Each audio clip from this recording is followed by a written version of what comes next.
Here's the old starter on the engine. This is a 2-bolt starter. The bolt's right up there. We were putting on a 3-bolt starter because it has an option for it, and that was a better option I found. Here is the connections that need to be disconnected. The positive from the battery right up there on the top, and then the control wire is the smaller wire right there. Then that bolt right there, and the bolt that's up here on top, right there. Here's the old starter on the bench right here. And there's the new one right here beside it. This one is obviously quite a bit bigger, you can see. And this has the 3-hole mounting option. I went with a PowerMaster Performance. It was recommended and came with high reviews.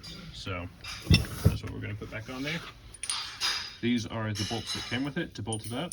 And then this is just the spacer plate. Let's go out to the truck and get it put on. All right, there's the new starter installed.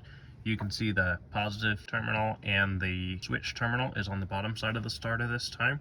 That's just how it ended up. Much bigger starter than what was there. It uses the 3-bolt pattern, 1, 2, and then that one up on top is super hard to get to. I had to make this little wrench. And didn't have a 15mm, which is the size of those bolts, so took a 9/16 and modified it a little bit, reshaped the head, cut off the handle to be able to fit up in there, super tight fit, but turned out decent, and torqued these up to 35 foot-pounds, guessed at the top one. This one just tightened it up till the split washer was tight, same with this one right here. So now let's go hook up the batteries and test it. All right, and she's alive. Must have done something right. All right, signing off.